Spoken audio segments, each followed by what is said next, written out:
Halo, selamat datang kembali. Hari ini kita punya pertanyaan yang mungkin sering banget mampir di kepala Anda, entah itu pas lagi bengong di jalan atau mungkin sebelum tidur. Pertanyaannya sebenarnya gimana sih cara ngejalanin hidup ini biar gak salah arah, biar bisa dibilang berhasil gitu. Nah, untuk menjawabnya kita nggak pakai buku self-help terbaru, tapi kita kembali ke sumber yang sangat fundamental, yaitu sekumpulan ayat pilihan dari Al-Quran yang Anda kirimkan. Dan misi kita di sini bukan buat jadi kelas tafsir yang berat ya. Anggap aja kita ini lagi mencoba menyusun puzzle. Kepingan-kepingan puzzle-nya ya ayat-ayat ini. Kita mau lihat, kalau semua ini kita rangkai, gambar besar apa sih yang muncul? Apakah ayat-ayat ini membentuk semacam peta perjalanan manusia? Dari titik start sampai garis finish, lengkap dengan petunjuknya. Tepat, sebuah peta jalan. Dan setiap perjalanan kan butuh titik awal ya. Menariknya, sumber kita memulainya dengan sebuah permohonan yang mungkin Anda ucapkan berkali-kali setiap hari dalam sholat. Surah Al-Fatihah ayat 6. Ihdinas siratal mustaqim. Tunjukilah kami jalan yang lurus. Ini bukan sekedar kalimat pembuka loh, ini adalah fondasi dari segalanya. Ayat ini seolah bilang, langkah pertama dalam perjalanan manusia itu adalah pengakuan. Pengakuan kalau kita ini butuh petunjuk. Kalau kita, nggak tahu jalannya sendiri. Ini bukan doa yang pasif, tapi sebuah permintaan aktif untuk sebuah kompas. Dan yang bikin saya merinding, Al-Quran seolah langsung menjawab permintaan itu. Kita baru aja minta peta, di lembar berikutnya, di awal surah Al-Baqarah ayat 2, langsung dijawab. Dzalikal kitabul la raiba fih hudal lil muttaqin.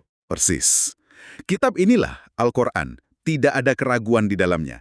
Petunjuk bagi mereka yang bertakwa. Jadi ada dialog di sini kan? Manusia bertanya, mana jalannya? Dan Tuhan menjawab, ini petanya, ini buku panduannya. Startnya sudah jelas banget. Kita butuh panduan, dan panduan itu sudah tersedia. Oke, jadi kita punya permintaan untuk sebuah peta, dan kita juga sudah diberikan petanya. Tapi peta ini untuk menavigasi apa sebenarnya? Di mana kita berada? Apa nama panggung tempat kita menjalani hidup ini? Sumber kita punya jawaban yang cukup lugas untuk ini. Surah Al-Mulk ayat 2. Ayatnya berbunyi, Allahul ladzi khalaqal mauta wal hayata liyabluwakum ayyukum ahsanu amala. Dialah yang menciptakan mati dan hidup untuk menguji kamu siapa di antara kamu yang lebih baik amalnya. Nah, kata kuncinya di sini adalah liyabluwakum, untuk menguji kamu. Ujian di sini tujuannya bukan untuk mencari siapa yang lulus atau gagal dengan skor kaku. Perhatikan ujung ayatnya. Ayyukum ahsanu amala. Siapa di antara kamu yang paling baik amalnya? Jadi, metriknya bukan kekayaan, bukan kekuasaan, bukan popularitas, tapi kualitas perbuatan. Amal terbaik. Ini mengubah segalanya kan? Fokusnya bukan pada hasil akhir yang material, tapi pada proses, pada niat, dan kualitas dari setiap tindakan kita. Jadi ini lebih seperti sebuah panggung pertunjukan di mana kita diminta menampilkan karya terbaik kita. Bukan ruang ujian dengan pilihan ganda. Pertanyaannya bukan benar atau salah, tapi seberapa baik karya kita. Tepat sekali. Dan kita tidak didorong ke atas panggung itu dengan tangan kosong loh. Ayat lain dari surah Al-Insan ayat 2 mendukung ini. Di sana disebutkan bahwa manusia diciptakan untuk diuji. Faja'alnahu sami'am basira. Karena itu, kami jadikan dia mendengar dan melihat. Kita diberi alat, pendengaran, penglihatan, yang secara lebih luas bisa kita artikan sebagai akal, kemampuan untuk belajar, mengamati, dan memahami. Kita bukan peserta yang buta. Kita sudah dibekali perangkat untuk bisa menampilkan amal terbaik itu. Oke, jadi jelas ya, panggungnya adalah dunia, durasinya adalah hidup dan mati, dan misinya adalah menampilkan perbuatan terbaik. Kita pun sudah dibekali alat untuk itu. Nah, kalau begitu, apa saja aturan mainnya? Apa rambu-rambu di peta jalan ini yang bisa membantu kita agar karya kita ini jadi yang terbaik? Dari ayat-ayat yang Anda berikan, ada beberapa rambu yang sangat menonjol. Yang pertama dan paling fundamental adalah soal perspektif. Kemampuan membedakan mana yang cuma hiasan dan mana yang benar-benar bernilai abadi. Ini soal fokus ya, jangan sampai salah fokus. Ayat dari surah Al-Kahf, ayat 46, sepertinya bicara soal ini dengan sangat indah. Bunyinya, al-malu wal banuna zinatul hayatid dunya wal baqiyatus solihatu khairun inda rabbika thawaban wa khairun amalan. Harta dan anak-anak adalah perhiasan kehidupan dunia. Perhatikan deh, ayat ini tidak bilang harta dan anak itu buruk. Sama sekali tidak. Bahkan disebut zina, perhiasan, sesuatu yang indah yang kita nikmati. Tapi kuncinya ada di kata berikutnya, perhiasan kehidupan dunia. Sifatnya sementara. Seperti properti di atas panggung tadi. Kelihatannya megah, tapi itu bukan inti dari ceritanya. Dan bahayanya, kita bisa sangat terpesona dengan propertinya sampai lupa dialog dan peran utama kita. Analogi yang sangat pas, karena ayatnya kemudian memberikan kontras. Tetapi al-baqiyatus sholihat, amal kebajikan yang kekal, adalah lebih baik pahalanya di sisi Tuhanmu, serta lebih baik untuk menjadi harapan. Jadi ada ajakan untuk mengalihkan investasi kita dari yang sifatnya sementara ke sesuatu yang punya nilai jangka panjang, sesuatu yang melampaui panggung dunia ini. Dan menariknya, dalam banyak ayat lain, amal kebajikan ini seringkali bukan cuma soal ibadah personal, tapi justru tindakan sosial, berbagi, menolong, berbuat baik pada sesama. Nah, ini menarik, karena seringkali kita membayangkan perjalanan spiritual itu sebagai sesuatu yang sangat personal, ya kan? Menyendiri, antara kita dan Tuhan saja. Tapi rambu berikutnya di peta ini justru mendorong kita ke arah sebaliknya. Perjalanan ini ternyata sangat sosial, sangat komunal. Betul sekali, ujian Ahsanul Amala itu tidak terjadi di ruang hampa atau di puncak gunung. Ujiannya justru ada di pasar, di kantor, di ruang keluarga, di tengah keramaian masyarakat. Surat Al-Hujurat ayat 13 yang Anda sertakan itu adalah semacam manifesto dari prinsip ini. Dan kami menjadikan kamu berbangsa-bangsa dan bersuku-suku agar kamu saling mengenal. Li ta'arofu, saling mengenal. Bukan saling membenci, bukan saling merasa superior, tujuannya eksplisit sekali. Dan ini adalah ide yang radikal, bahkan untuk zaman sekarang. Sumber ini mengatakan bahwa perbedaan suku, bangsa, warna kulit itu bukan sebuah kecelakaan sejarah atau sumber masalah. Itu adalah sebuah desain yang punya tujuan, agar kita saling belajar, saling memperkaya, saling memahami. Jadi, bagian dari amal terbaik itu adalah seberapa baik kita bisa menavigasi perbedaan ini. Seberapa baik kita bisa membangun jembatan, bukan tembok. Itu bagian dari kurikulum ujiannya.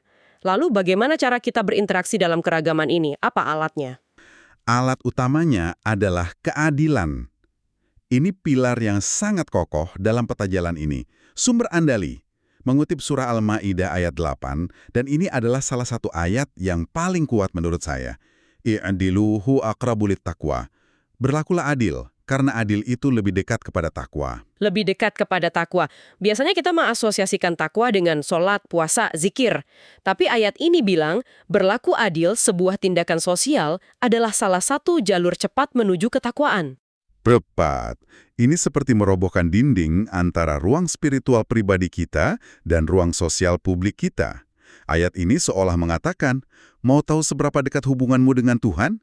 Coba lihat seberapa adil perlakuanmu terhadap orang lain, bahkan terhadap orang yang tidak kamu sukai. Keadilan di sini bukan pilihan, bukan sesuatu yang kita lakukan saat lagi mood aja.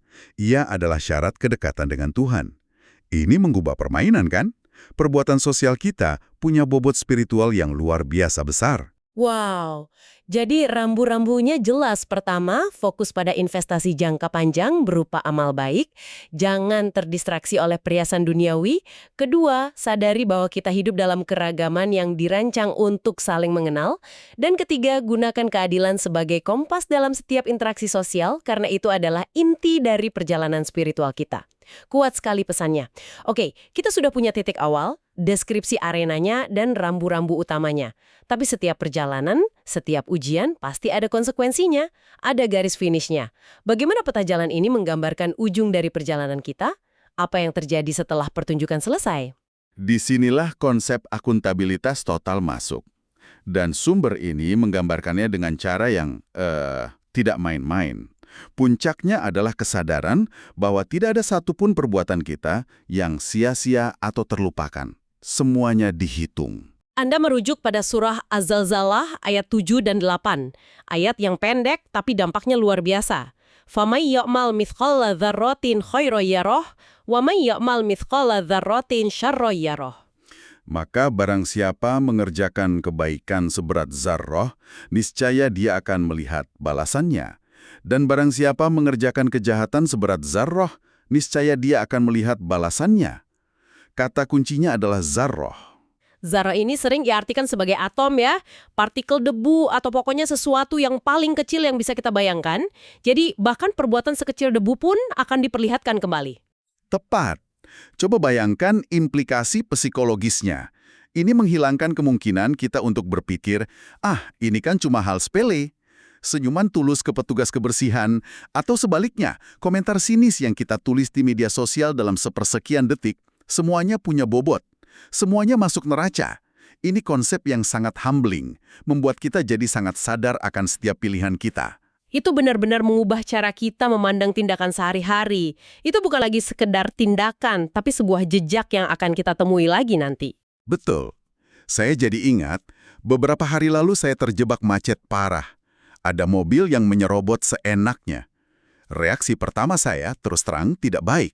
Umpatan sudah di ujung lidah. Tapi kemudian ayat ini terlintas di kepala. Emosi sesaat yang terasa sepele itu, pikiran negatif itu, punya bobot zarrohnya sendiri.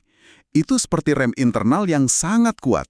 Mengingatkan kita bahwa bahkan niat dan pikiran kita pun adalah bagian dari amal yang sedang kita kerjakan. Dan konsekuensi dari akumulasi zarah-zarah ini, baik dan buruk, digambarkan dengan sangat nyata kan? Bukan sesuatu yang abstrak. Sangat nyata, sangat indrawi. Kembali ke surah Al-Kahf, di ayat 29-31, digambarkan dua hasil yang sangat kontras. Untuk mereka yang zolim, digambarkan api neraka yang mengepung. Dan jika mereka minta minum, diberi air seperti besi mendidih yang menghanguskan wajah. Gambaran penderitaan yang sangat fisik. Mengerikan sekali. Tapi di sisi lain, untuk mereka yang beriman dan menampilkan ahsanu amala, dijanjikan bahwa kami tidak akan menyia-nyiakan pahala orang yang mengerjakan perbuatan baik. Bagi mereka, ada surga Adn, sungai-sungai mengalir di bawahnya. Mereka memakai perhiasan emas, pakaian sutra hijau, bersantai di dipan-dipan yang indah. Lagi-lagi sebuah gambaran kenikmatan yang sangat fisik dan indrawi. Tujuannya sama, untuk membuat kita sadar bahwa setiap pilihan kecil kita selama di panggung dunia ini akan berujung pada konsekuensi yang sangat nyata dan bisa dirasakan. Jadi, kalau kita rangkum, perjalanan hidup menurut peta ini adalah rangkaian pilihan sadar yang terus-menerus ditimbang. Setiap tindakan, sekecil partikel debu, adalah sebuah investasi yang akan menentukan tujuan akhir kita yang sangat konkret. Tidak ada yang terlewat, semuanya bermuara pada pertanggungjawaban. Jadi, setelah kita menyusun kepingan-kepingan puzzle ini, gambar besar apa yang akhirnya kita lihat? Tampaknya, Al-Quran tidak menyajikan hidup sebagai serangkaian peristiwa acak, tapi sebuah perjalanan yang sangat terstruktur, penuh tujuan. Tepat sekali. Ada titik awal yang jelas. Kesadaran bahwa kita butuh petunjuk, yang dilambangkan oleh doa di Al-Fatihah. Lalu, ada definisi arenanya. Dunia sebagai panggung untuk menampilkan karya terbaik kita, bukan sekadar tempat mengumpulkan harta.